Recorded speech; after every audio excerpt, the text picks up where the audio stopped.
Hello friends, till now we have been discussing a number of important electronic devices. These devices such as the diode and the transistor are separate devices that are individually packed and interconnected in a circuit with other devices to form a complete functional unit. Such devices are referred to as discrete components. Now, you will begin the study of linear integrated circuits, where many transistors, diodes, resistors and capacitors are fabricated on a single tiny chip of semiconductive material and packaged in a single case to form a functional circuit. An integrated circuit such as an operational amplifier is treated as a single device. This means that you will be concerned with what the circuit does more than from an external viewpoint that forms an internal component level viewpoint. During this discussion of operational amplifiers, which are the most versatile and widely used of all linear integrated circuits, you will learn about open loop and closed loop frequency responses, bandwidth, phase shift and other frequency related parameters. The effects of negative feedback will also be examined. Introduction to operational amplifiers. Early operational amplifiers were used primarily to perform mathematical operations such as addition, subtraction, integration and differentiation. Thus, the term operational. These early devices were constructed with vacuum tubes and worked with high voltages. Today's op-amps are linear integrated circuits that use relatively low DC supply voltages and are reliable and inexpensive. After completing this section, you should be able to describe the basic operational amplifier and its characteristics, identify the schematic symbol and IC packages, and discuss the ideal and practical op-amps. The standard operational amplifier symbol is shown in figure here. It has two input terminals, the inverting input and the non-inverting input, and one output terminal. Most op-amps operate with two DC supply voltages, one positive and the other negative, as shown in part B of figure. Some typical op-amp IC packages are shown in this figure.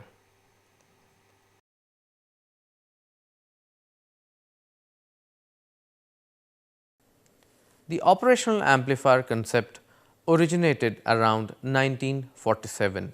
It was proposed that such a device would form an extremely useful analog building block.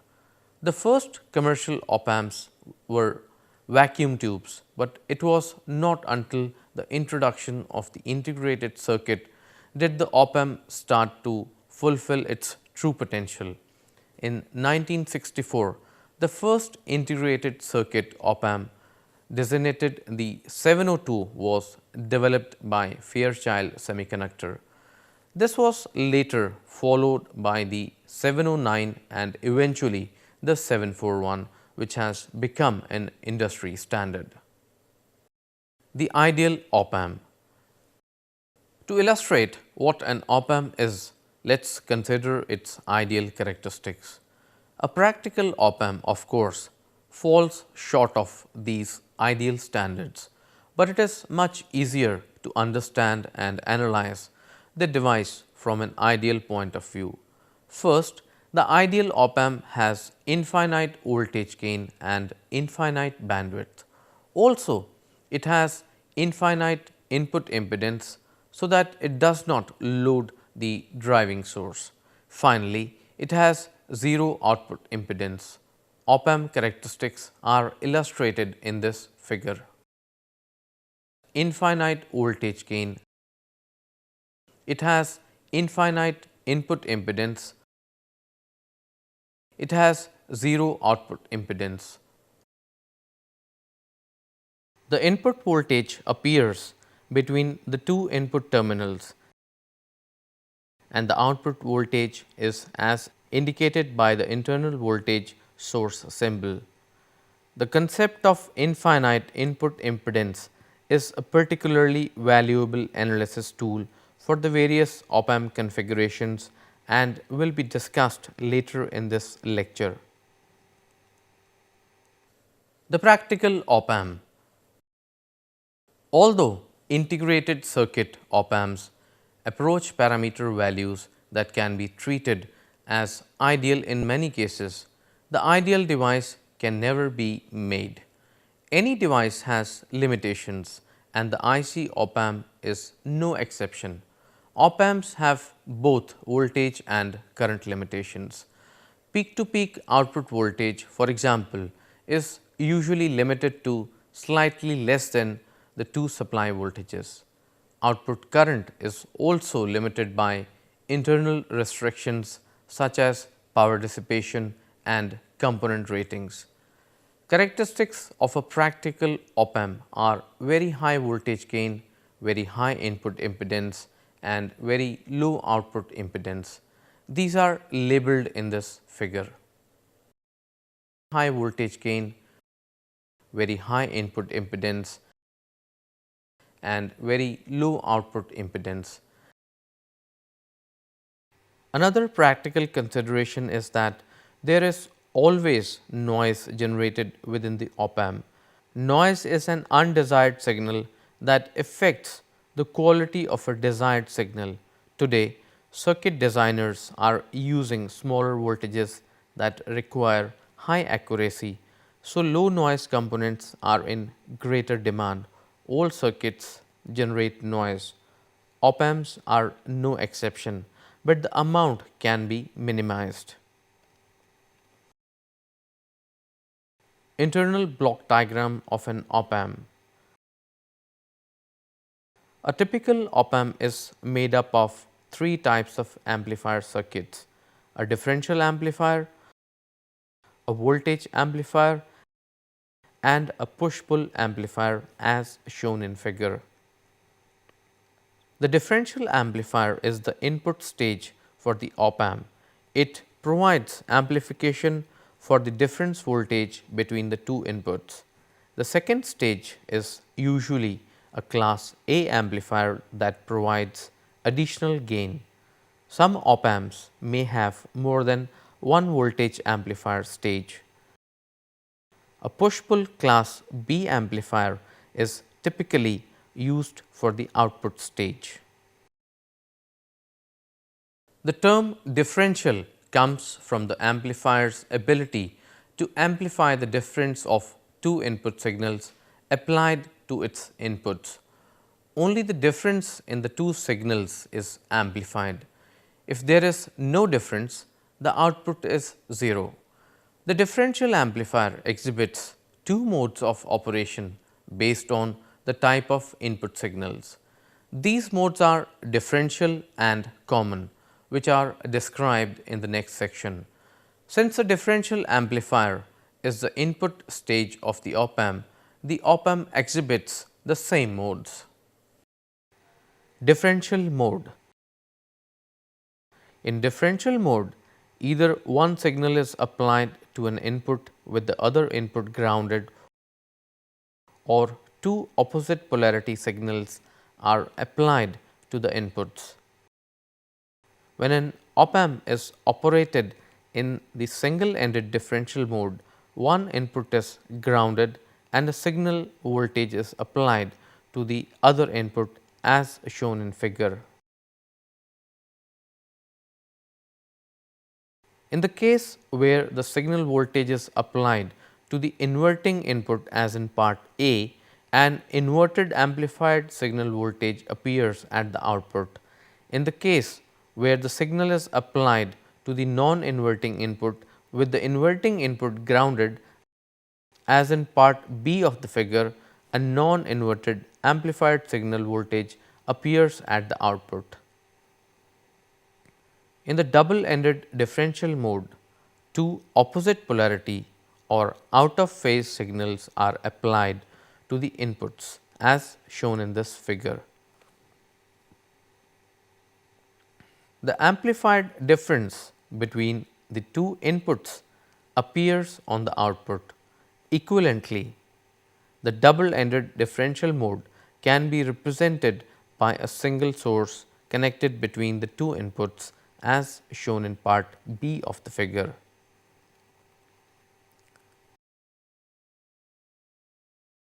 In the common mode, two signal voltages of the same phase, frequency and amplitude are applied to the two inputs as shown in figure.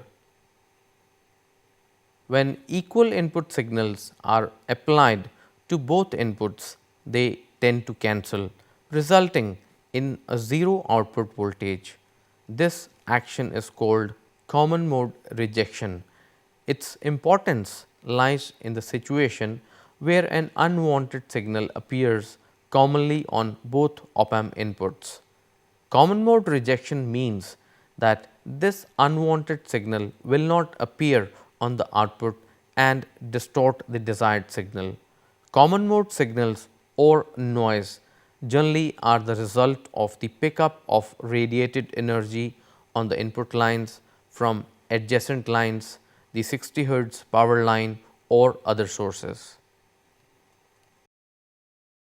Op-amp parameters, common mode rejection ratio.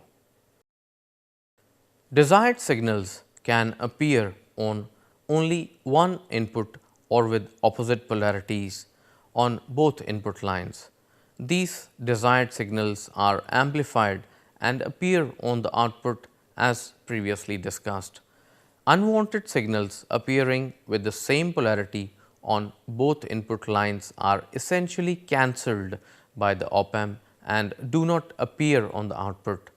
The measure of an amplifier's ability to reject common mode signals is a parameter called the CMRR, that is common mode rejection ratio.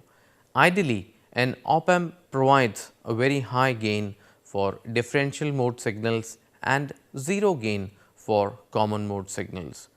Practical op-amps, however, do exhibit a very small common mode gain, usually much less than 1, while providing a high open loop differential voltage gain of several thousands. The higher the open loop gain with respect to the common mode gain, the better the performance of the op-amp in terms of rejection of common mode signals. This suggests that a good measure of the op-amp's performance in rejecting unwanted common mode signals is the ratio of the open loop differential voltage gain to the common mode gain. This ratio is the common mode rejection ratio CMRR and is given by this equation where CMRR is equal to AOL over ACM. The higher the CMRR, the better it is. A very high value of CMRR means that the open loop gain AOL is high and the common mode gain ACM is low. The CMRR is often expressed in decibels as CMRR equal to 20 log AOL over ACM. The open loop voltage gain of op-amp is the internal voltage gain of the device and represents the ratio of output voltage to input voltage when there are no external components. The open loop voltage gain is set entirely by the internal design. Open loop voltage gain can range up to 200,000 or 106 dB and is not a well controlled parameter. Datasheets often refer to the open loop voltage gain as the large signal voltage gain. A CMRR of 100,000, for example, means that the desired input signal is amplified 100,000 times more than the unwanted noise. If the amplifiers of the differential input signal and the common mode noise are equal, the desired signal will appear on the output 100,000 times greater in amplitude than the noise. Thus, the noise or interference has been essentially eliminated. Maximum output voltage swing. With no input signal, the output of an op-amp is ideally 0 volt. This is called the quiescent output voltage. When an input signal is applied, the ideal limits of the peak to peak output signal are plus minus Vcc. In practice, however, this ideal can be approached but never reached. Maximum output voltage swing varies with the load connected to the op-amp and increases directly with load resistance. Some op-amps do not use both positive and negative supply voltages. One example is when a single DC voltage source is used to power an op-amp that drives an analog to digital converter. In this case, the op-amp output is designed to operate between ground and a full scale output that is near or at the positive supply voltage. Op-amp that operates on a single supply use the terminology VOH and VOL to specify the maximum and minimum output voltages. Input offset voltage. The ideal op-amp produces 0 volts out for 0 volts in. In a practical op-amp, however, a small DC voltage Vout error appears at the output when no differential input voltage is applied. Its primary cause is a slight mismatch of the base emitter voltage of the differential amplifier input stage of an op-amp. As specified on an op-amp datasheet, the input offset voltage VOS is the differential DC voltage required between the inputs to force the output to 0 volts. Typical values of input offset voltage are in the range of 2 millivolt or less. In the ideal case, it is 0 volt. The input offset voltage drift is a parameter related to VOS that specifies how much change occurs in the input offset voltage for each degree change in temperature. Typical values range anywhere from about 5 microvolt per degree Celsius to about 50 microvolt per degree Celsius. Usually an op-amp with a higher nominal value of input offset voltage exhibits a higher drift. Input bias current. You have seen that the input terminals of a bipolar differential amplifier are the transistor bases and therefore, the input currents are the base currents. The input bias current is the DC current required by the input of the amplifier to properly operate the first stage. The concept of input bias current is illustrated in figure. By definition, the input bias current is the average of both input currents and is calculated as follows, where I bias is equal to I 1 plus I 2 divided by 2. Input impedance. Two basic ways of specifying the input impedance of an op-amp are the differential and the common mode. The differential input impedance is the total resistance between the inverting and the non-inverting inputs as illustrated in this figure. Differential impedance is measured by determining the change in bias current for a given change in differential input voltage. The common mode input impedance is the resistance between each input and ground and is measured by determining the change in bias current for a given change in common mode input voltage. It is depicted in part B of the figure. Input offset current. Ideally, the two input bias currents are equal and thus their difference is 0. In a practical op-amp, however, the bias currents are not exactly equal. The input offset current is the difference of the input bias current expressed as an absolute value by this equation where IOS is equal to I1 minus I2. Actual magnitudes of offset current are usually at least 10 times less than the bias current. In many applications, the offset current can be neglected. However, high gain, high input impedance amplifiers should have as little IOS as possible because the difference in currents through large input resistances develops a substantial offset voltage as shown in the figure here. The offset voltage developed by the input offset current is given by this equation where VOS is equal to I1 into Rn minus I2 into Rn and is equal to I1 minus I2 into Rn. Then VOS becomes equal to IOS into Rn. The error created by IOS is amplified by the gain AV of the op-amp and appears in the output as V out error is equal to AV into IOS into Rn.